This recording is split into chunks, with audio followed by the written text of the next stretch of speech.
안녕하세요. ABS 입시대표 강사 윤윤고입니다. 여러분들과 함께 만나서 반갑습니다.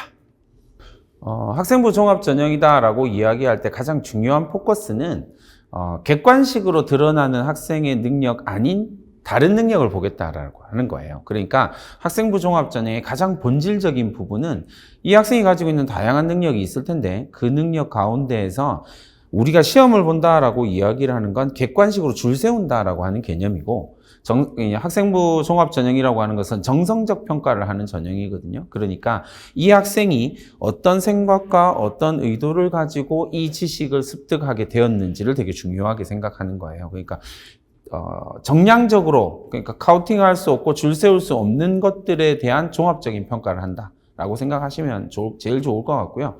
이게 이제 금수저 전형이다라고 하는 이야기를 하는 제일 중요한 이유가 이제 이 학종에 대한 무지 내지는 학종에 대한 오해에서 비롯되는 거거든요. 그러니까 학생부 종합전형이 가려고 하는 방향은 이 아이에 대한 종합적인 평가예요.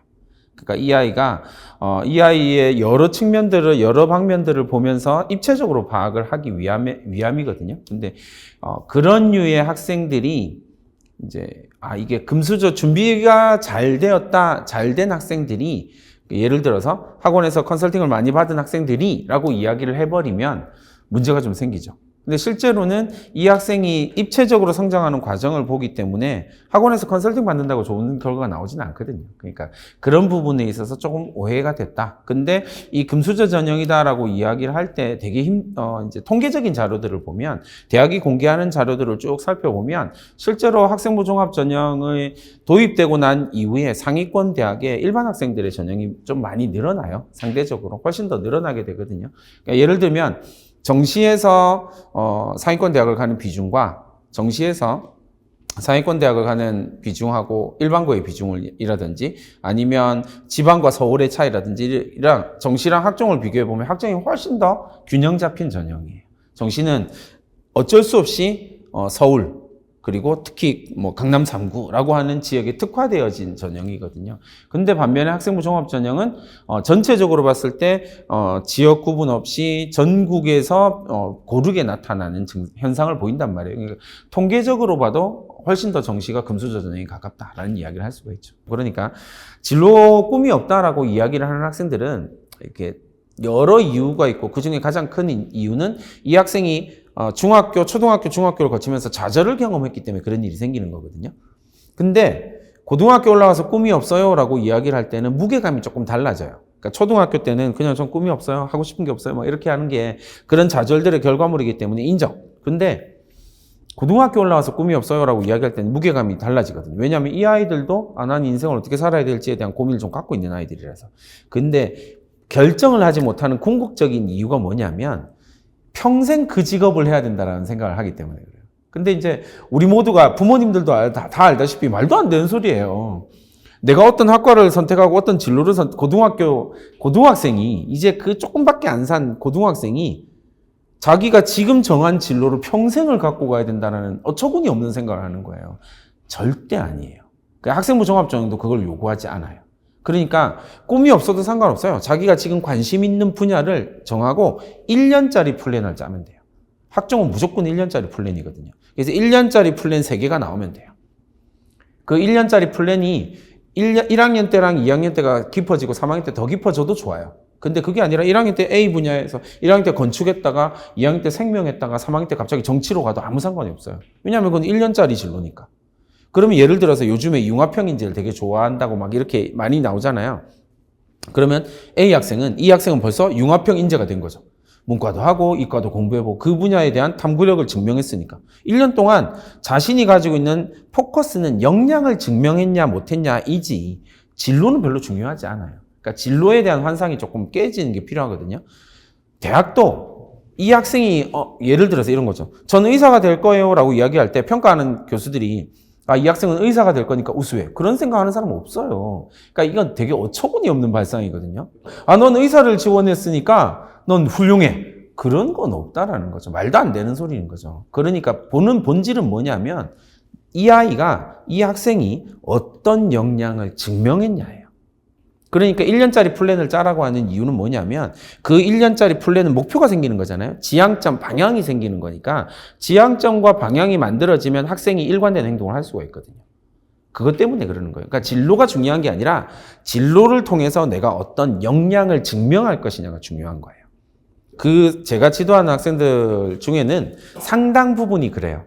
목표가 없이 살다가 부캐를 만들었어요. 그러면 이 부캐를 만든 게 너무 재밌는 거예요. 그러니까 자기가 재밌고 자기가 관심 있는 분야를 하니까. 예를 들어서 게임을 좋아하는 남학생이다라고 이야기를 하면 제가 그 학생이랑 상담하고 이야기를 하면서 뭐 하냐면 게임 스토리텔러에 대한 이야기를 하거든요. 세계관을 짜는 사람. 그러면 이 학생이 선생님 그래요? 그러면 이제 막 같이 공부를 해보는 거예요. 그러면 이 아이가 이런 게 있군요 이러면서 점점 거기에 빠져드는 거예요. 빠져들다 보면 그리스 로마 신화 뭐 이런 것들이 세계관이 다 베이스가 되니까 그걸 공부하다 보면 선생님 정치가 너무 재밌어요. 이런 이야기가 빵빵 터져 나오는 거예요. 그러면 어디로 가요? 2학년 때 정치로 가는 거죠. 그런 식으로 공부를 해야만 길이 나온다는 거예요. 근데 공부 안 하고 가만히 앉아가지고 전 꿈이 없어요. 전 하고 싶은 게 없어요. 이건 공부를 안 했기 때문에 하고 싶은 게 없는 거라는 거죠. 그렇게 된다라는 거예요. 그 방향을 찾는 게 학종이고 아주 긍정적인 효과들이 많다라고 말씀을 드리고 싶어요. 학종에 대한 기본적인 공부가 좀 필요해요. 그러니까 이게 뉴 학생부 종합 전형 평가 요소라는 책자를 이제 검색창에 치시면 나오는데 그거 다운 받으시면 돼요. 20페이지밖에 안 되거든요. 그거 한 번만 읽으면 무엇을 준비해야 될지가 선명하게 좀 보여요. 물론 이제 거긴 추상적인 내용이라서 거기에 디테일한 내용이 들어가야 되는데 여기에 똑같아요. 학종을 위해서 뭘 준비해야 될까요? 라고 이야기를 하면 학종에 대한 베이스가 다 이제 정리가 되고 나면 그 다음 질문이 이거죠. 나는 목적이 어디지? 지향점이 어디지? 그러고 나는데 그 지향점에 맞는 일관성 있는 설계도를 만드는 거죠. 이건 기본적으로 학생부 종합전형이다라고 이야기할 때는 3년 설계도를 만드는 작업이거든요. 그러니까 3년 동안 나는 무엇에 대한 공부들을 해갈지에 대한 것들을 공부를 하면 되죠. 그래서 그게 어떤 부분을 시작해야 되냐라고 이야기를 하면 그 시작 지점에 있어서는 제가 제일 중요하게 생각하는 게 뭐냐면 너 뭐가 궁금해? 이 질문이에요. 고등학교 1학년 입학한 학생들하고 상담을 시작하면서 제일 먼저 던진 질문이거든요. 궁금한 게 뭐야? 뭘 궁금해할 거지? 라고 이야기를 하면 이제 막 초딩 수준의 궁금증을 막 이야기를 해요. 그건 대학이 절대 널 뽑지 않을 거야. 왜? 호기심이 많은 학생은 대학이 뽑지 않습니다. 이게 착각하는 건데 호기심이 많은 아이는 대학이 뽑지 않아요. 뭐가 중요하냐면 지적 호기심이 많은 아이들이에요. 그러니까 착각을 하는 거죠. 그래서 제가 학부모랑 상담하면 제일 많이 듣는 이야기 중에 하나가 이런 얘기를 하면 저희 아이는 초등학교 때 호기심이 진짜 많아가지고 끊임없이 질문하고 그건 그냥 호기심. 그건 대학이 관심 없어요. 그건 관심 밖의 이야기예요. 대학이 요구하는 건 뭐냐면 지적 호기심이에요. 그러니까 공부한 호기심. 공부를 했다면 새로운 세상을 만났다면 궁금할 수밖에 없고 그러니 질문의 수준이 달라지게 되는 거죠. 그래서 자기가 좋아하는 분야의 책을 한 권 읽고 질문을 만드는 연습을 시켜요. 그리고 그 다음 제일 좋은 건 뭐냐면 저희 학교에서 제가 진행하는 프로그램이기도 한데 자기가 그런 궁금증을 만들어내고 나면 한정된 시야를 가질 수밖에 없거든요. 그러니까 팀을 짜줘요.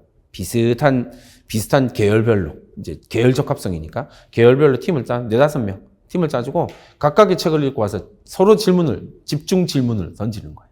자기가 읽은 책에 대한 집중 질문을 막 던지고 자기는 대답을 하고 그렇게 되면 이 아이가 하나의 주제에 대해서 다양한 시각들을 통해서 질문하는 방법을 배워가거든요.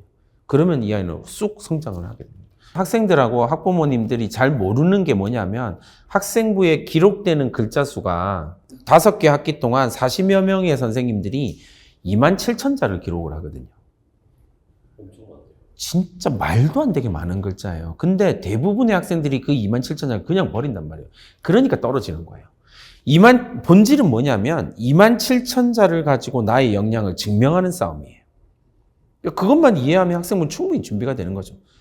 예를 들어서 독서가 기록이 안 된단 말이에요. 근데 독서 목록은 기록이 안 되는데 이제는 교과 세특에 독서가 들어가는 건 상관이 없단 말이에요. 그러니까 예를 들어서 수업 시간에 내가 무언가를 배웠다면 그 배운 내용과 관련된 책을 읽고 질문을 가지고 책을 읽고 그 책에 대해서 궁금한 것들을 선생님한테 질문하고 깊이 있는 독서로 들어가고 그리고 그 깊이 있는 독서를 베이스로 선생님 저 발표 한번 해볼게요. 내지는 수행평가 내용을 그걸로 채우든지 그런 과정을 통해서 입력이 되는 거죠. 이제 뭐 아주 아주 대표적인 사례를 하나 말씀을 드리면 이렇게 되겠죠. 제가 진짜 학교에서 진행하고 있는 프로그램에 지식인의 서재라고 하는 프로그램이 있는데 이 프로그램은 이제 지식인의 랩실이라고 하는 이공계열 프로그램과 지식인의 서재라고 하는 인문계열 프로그램을 제가 함께 운영을 하는데 이 두 분야에 1년에 교수님이 16분이 오거든요. 그러니까 우리나라에서 제일 유명한 교수님들이 초빙이 돼요. 그럼 그 교수님들이 오시고 난 뒤에 얘들이 책을 읽을 거 아니에요. 근데 그게 되게 궁금한 게 많거든요. 궁금함을 만들어야만 하니까 애들이 만들도록 교육을 시키고 그러면 이 학생이 고등학교 1학년 때 예를 들어서 우리 사회는 왜 빈부격차가 이렇게 심하지? 라고 하는 질문을 가지고 2학년 때 박노자 교수를 초빙해서 강의를 들었어요. 그래서 자본주의가 고장났구나 라고 하는 사실을 인지하고 특강 들은 내용이 자율활동에다 뭐라고 적냐면 자본주의 체제의 모순과 한계에 대해서 인식하고 의문점을 가지고 이렇게 적었단 말이에요. 그러면 이 학생은 자본주의 체제의 모순과 한계점, 자본주의가 고장났다라고 하는 것에 대한 관심을 가진 거잖아요. 여기서 끝나면 이 학생은 대학 교수의 입장에서는 그래서 뭐? 라는 질문을 할 수밖에 없죠. 네, 고등학교 2학년 학생이 우리가 생각해도 고등학교 2학년 학생이 자본주의 체제의 모순과 한계를 안다고? 말도 안 돼. 뭐지? 이렇게 되겠죠. 근데 그걸 어떻게 하냐면 교과서 혜택에서 풀어주는 거예요.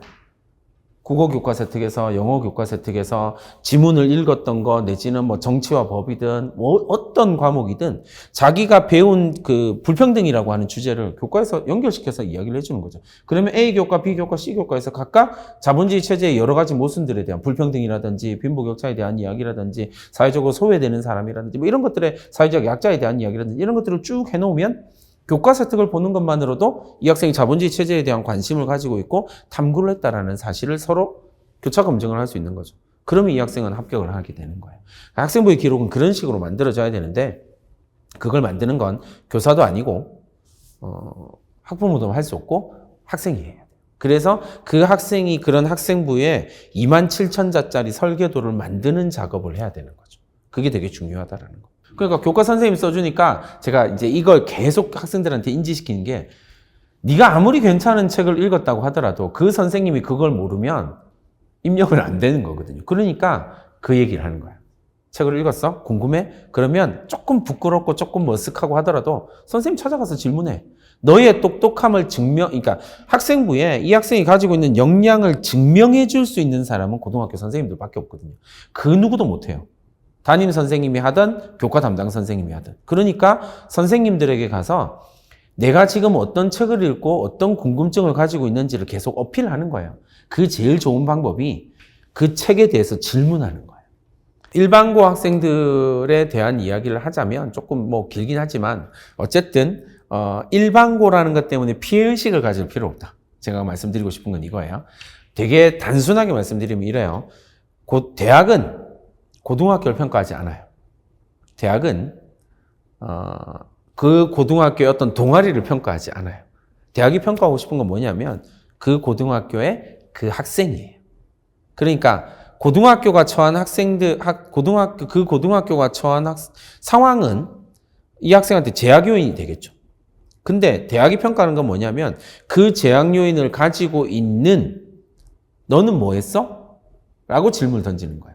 그러면 학생이 저는 아무것도 안 했는데요 라고 이야기하면 뽑아줄 이유가 없는 거고 저는요 이 상황에서 안 되는 걸 알지만 도전했어요 라고 생각하면 대학이 뭐라고 하냐면 이 학생이 성장하려고 노력했구나 증명했으니까 그럼 이게 성장 가능성이라고 하는 걸로 평가가 되는 거죠. 그러니까 본질은 일반고냐 자사고냐 특목고냐의 문제가 아니라 내가 그런 역량을 갖고 있냐 갖고 있지 않느냐가 본질인 거예요. 그 역량은 일반고에서도 충분히 증명되죠. 좀 더 냉정하게 말씀드린다면 우리 고등학교가 아무것도 하지 않는다라고 이야기를 하면 그 속에서 자기가 무언가를 하면 돼요.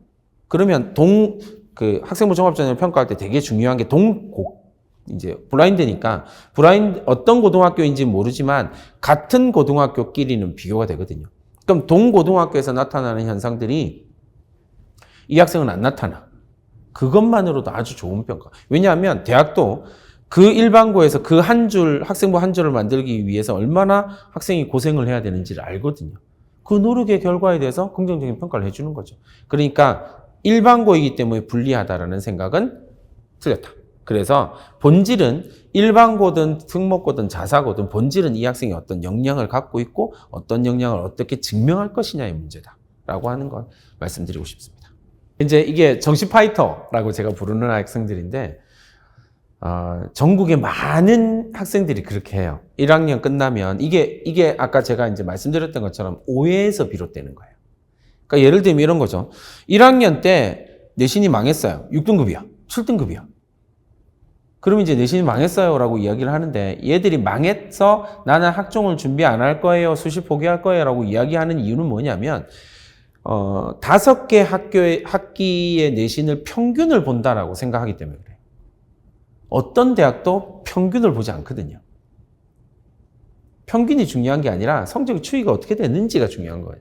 조금 더 데이터로 말씀을 드리자면 서울에 있는 상위권 대학에서 학생부 종합 전형으로 합격하는 학생들의 전체적인 내신 평균은 한 2등급 중반 정도 돼요. 그러니까 시립대 일반고만 딱 얘기를 하면 일반고는 시립대 같은 경우 시립대를 기준으로 말씀드리면 일반고 학생들 자사고 특목고 다 빼고 일반고 학생들만 이야기를 하자면 한 2점대 초반 정도가 되거든요. 2.34 2.3, 2.4 정도의 내신으로 합격을 해요. 근데 여기서 문제가 하나 있죠. 우리가 평균을 배웠으니까 되게 단순하게 생각을 하면 이런 거예요. 시립대는 일반계 고등학교 학생들 1점대가 쓰거든요. 근데 평균이 2가 나왔어요. 그러면 3점대, 3점대가 붙었다는 이야기거든요. 그 부분에 대한 이해가 없는 거죠. 그럼 그 다음 질문이에요. 일반계 고등학교에 3점대, 4점대 학생이 학생부 종합전형으로 붙었어. 왜? 그 질문에 대한 답이 나와야 된다는 거죠. 그러니까 실제로 그 시립대가 공개한 자료 보면 일반계 고등학생들 딱 필터링한 자료에서 보면 문 닫고 들어가는 학생들은 5점대거든요. 5.1 정도거든요. 그러니까 5.1 정도의 내신을 가지고 있는 학생이 붙었단 말이죠. 그 다음 이제 우리가 고민해 볼 수 있는 지점이 이거겠죠. 5.1의 내신을 가지고 있는 학생이 학생부 종합전형을 붙었단 말이야. 그럼 그 학생의 내신 분포는 어떻게 될까 생각해 보면 3학년 때 5.1을 찍었을 가능성은 제로겠죠. 네, 그러니까 이제 추론이 가능해지는 거죠. 네네, 그러니까요. 그러니까 우리가 2점대, 3점대, 평균적으로 3점대 정도의 학생, 3점 이하의 학생들이 거의 30% 정도 되고 27, 8% 정도가 나오거든요. 그러니까 1학년 때 내가 내신을 망쳤다면 나는 27, 8점대 30% 정도의 학생으로 준비를 한다. 라고 생각하고 준비를 하면 되는 거죠. 불가능한 게 아니니까. 30%의 확률이 있는 거니까. 그렇게 생각하면 됩니다. 그러니까 1학년 내신이 망했다라고 하는 것은 내가 1학년을 제대로 하지 않았으니까 지금부터 나는 역량을 증명할 거야 라고 하는 전환점으로 삼으면 돼요. 근데 실제로 1학년 끝나고 2학년 때부터 정신 차려서 제대로 하는 학생들도 많이 합격을 하거든요.